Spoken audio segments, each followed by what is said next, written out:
नमस्कार दोस्तों, स्वागत है आपका हमारे YouTube channel MSPST nano study centre पर।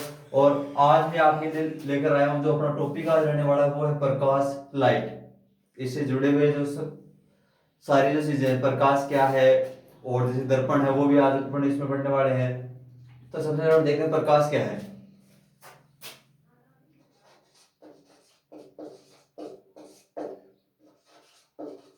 प्रकाश एक प्रकार की ऊर्जा है। प्रकाश एक प्रकार की ऊर्जा है और इससे दृष्टि संवेदना उत्पन्न होती है। दृष्टि संवेदना उत्पन्न होती है।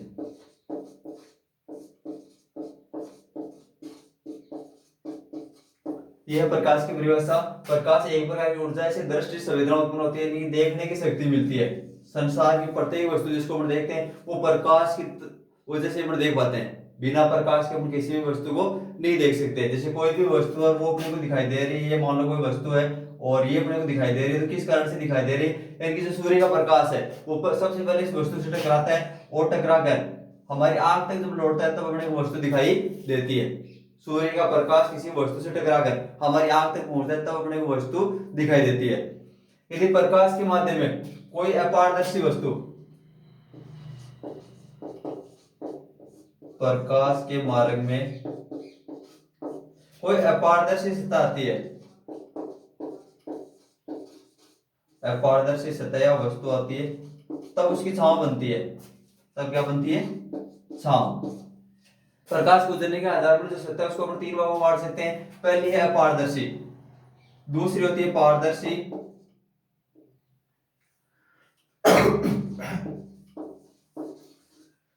पारदर्शी और तीसरी होती है पारभासी। तीन प्रकार की सतह होती है प्रकाश गुजरने के आधार। तो पहली है पारदर्शी, ऐसी वस्तु जिसके आर पार बिल्कुल भी नहीं देखा जा सके। ऐसी वस्तु जिसके अपन बिल्कुल भी आर पार नहीं देख सकते हैं उसको बोलते हैं अपारदर्शी। जैसे अपनी दीवार है, पत्थर है, इस प्रकार की जो सतह होती है उसको अपारदर्शी कहा जाता है। दूसरा है पारदर्शी, जिसके आर पार अपन बिल्कुल साफ साफ देख सके। ऐसी सतह जिनके आर पार देखा जा सके, आर पार साफ साफ देख सके, साफ साफ देखा जा सके, उनको अपन बोलते हैं पारदर्शी। उसके बाद तीसरी आती पारभासी। तो इनके अंदर से देख तो सकते हैं लेकिन धुंधला दिखाई देता है, या ऐसी सतह जिनके आर पार देखा तो जा सकता है लेकिन धुंधला दिखाई देता है, उसको अपन पारभासी कहते हैं। उसके बाद हम देखते हैं दर्पण।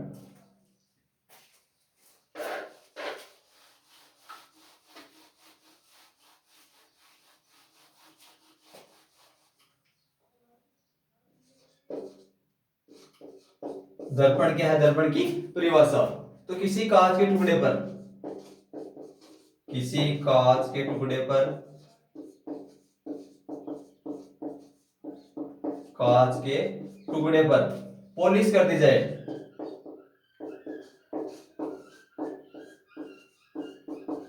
पॉलिश कर दी जाए और उसे अपन परावर्तन,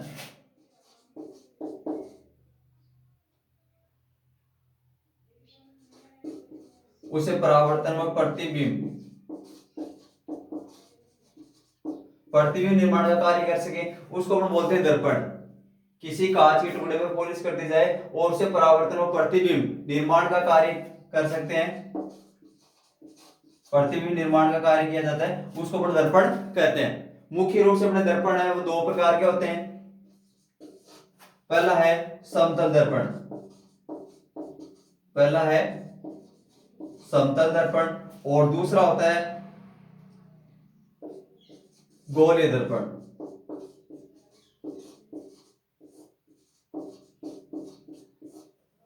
यानी कि परावर्तक पृष्ठ के आधार पर या उसकी सतह के आधार पर दर्पण दो प्रकार के होते हैं। पहला समतल दर्पण है और दूसरा गोलीय दर्पण। अब हम देखते हैं समतल दर्पण किसे कहते हैं। तो समतल दर्पण की परिभाषा है वह दर्पण, वह दर्पण जिसका परावर्तक, परावर्तक पृष्ठ समतल हो, वह दर्पण जिसका परावर्तक पृष्ठ समतल हो उसको अपन बोलते हैं समतल दर्पण। उसका दूसरा है गोलीय दर्पण। तो वह दर्पण जिसका परावर्तक पृष्ठ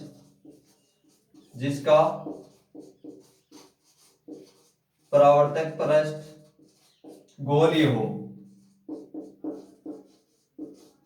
वह दर्पण जिसका परावर्तक पृष्ठ गोलीय हो उसे गोलीय दर्पण कहते हैं। जैसे मान लो इस प्रकार का अपना कोई कांच का टुकड़ा है, ठीक है, और उसके एक भाग पर की जाती है पॉलिश, तो वो अपना सिंपल सा दर्पण कहलाता है। और यदि उसका परावर्तक पृष्ठ बिल्कुल प्लेन है, उसका सरफेस बिल्कुल प्लेन है, समतल है, तो उसको अपन बोलते हैं समतल दर्पण। दूसरा मान लो अपना कोई दर्पण है और उसका एक भाग है वो वक्रित हो या मुड़ा हुआ हो, गोलीय हो, उसको अपन बोलते हैं गोलीय दर्पण। अब गोलीय दर्पण भी दो प्रकार के होते हैं, गोलीय दर्पण भी दो प्रकार के होते हैं।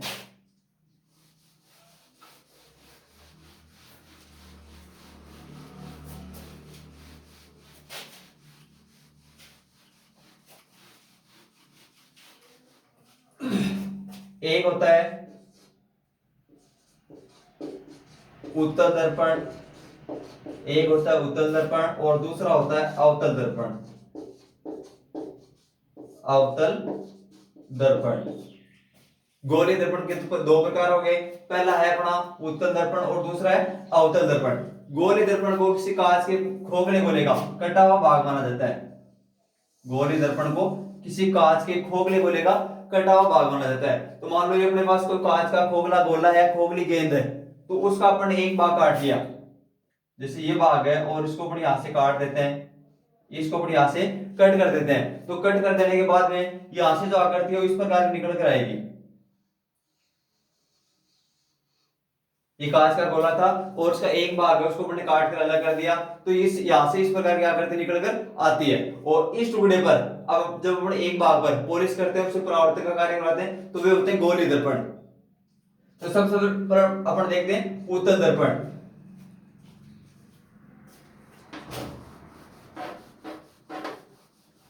मान लो ये अपना दर्पण है और अपन ने इसके अंदर धसे हुए भाग पर कर दी पॉलिश, ये जो भाग है इस भाग पर पॉलिश कर दी, तो अब इसका जो परावर्तक पृष्ठ है वो हो गया ये वाला भाग है, इसका परावर्तक पृष्ठ के रूप में काम करता है। तो इसकी परिभाषा हो जाएगी वह दर्पण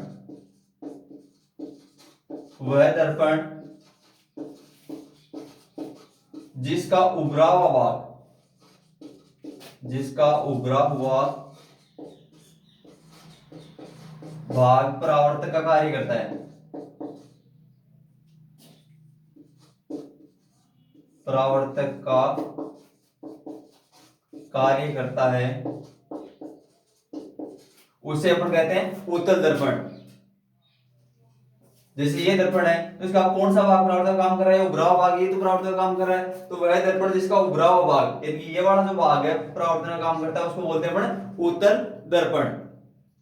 उसके बाद उत्तल दर्पण है उसको कहा जाता है अपसारी दर्पण। उत्तल दर्पण है उसको अपसारी दर्पण भी कहा जाता है।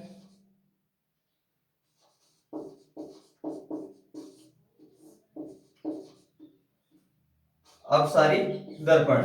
अब तो ये क्यों कहा जाता है, जैसे मान लो इस प्रकार की आकृति में आपसे पूछो कि भाई इसके ऊपर से अपन कुछ डालते हैं, तो ये क्या करेगा, उसको एक जगह इकट्ठा करेगा या फैलाएगा। तो सीधी सी बात है, जैसे अपन ऊपर से कुछ डालेंगे तो ये क्या करेगा, फैलाएगा। तो उसी प्रकार से ये समांतर आपतित प्रकाश किरणों को,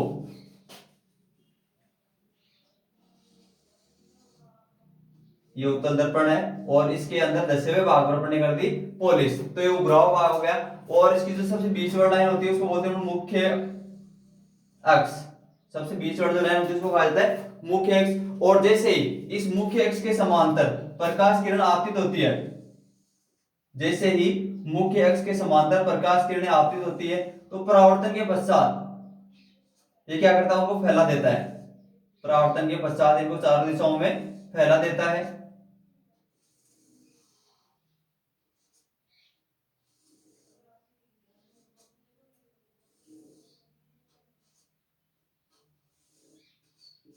ये क्या कर रहा है, समांतर आपतित प्रकाश किरणों को परावर्तन के पश्चात फैला देता है। इस कारण उत्तल दर्पण को अपसारी दर्पण भी कहा जाता है। एग्जाम में फिर पूछा जाता है कि उत्तल दर्पण को अपसारी दर्पण क्यों कहा जाता है? तो ये समांतर आपतित प्रकाश किरणों को, यानी इसके समांतर जो भी आपतित प्रकाश किरण है उनको परावर्तन के पश्चात क्या कर रहा है? फैला रहा है। तो परावर्तन के पश्चात फैला देता है, इस कारण इसको अपसारी दर्पण भी कहा जाता है।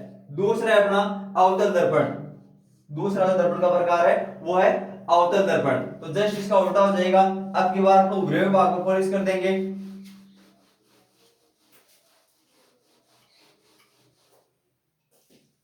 जैसे ये अपना दर्पण है और अब की बार अपने पॉलिश कर दी उभरे हुए भाग पर। तो अब की बार इसका जो परावर्तक पृष्ठ है वो हो जाएगा अंतर दशा हुआ भाग। अब की बार परावर्तन कार्य कौन सा कर रहा है? इसका अंतर दशा हुआ भाग वो परावर्तन कार्य कर रहा है। तो इसकी परिभाषा हो जाएगी वह दर्पण जिसका अंदर दशा हुआ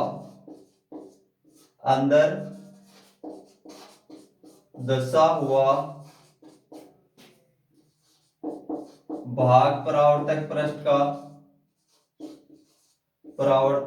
का कार्य करता है, उसे अपन कहते हैं अवतल दर्पण।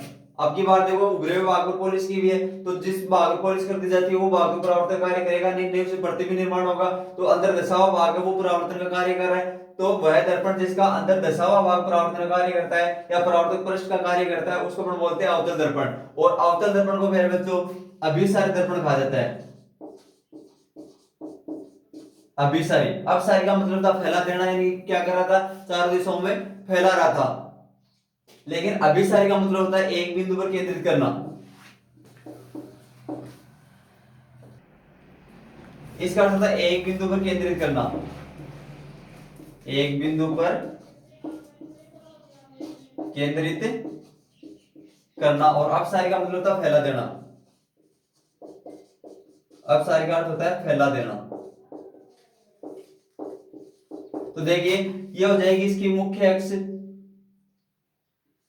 ये हो गई इसकी मुख्य अक्ष, और ये जो इसके साथ साथ गुजरते हैं उनको बोलते हैं समांतर, मुख्य अक्ष के समांतर। ये हो गई इसकी मुख्य अक्ष के समांतर प्रकाश किरणें।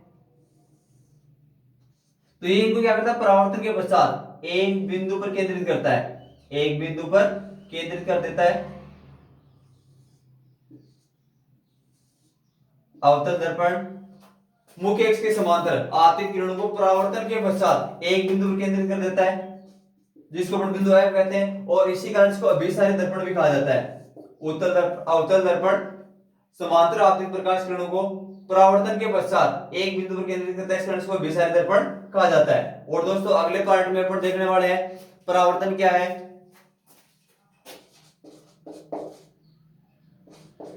अपन परावर्तन पढ़ेंगे, अपवर्तन पढ़ेंगे,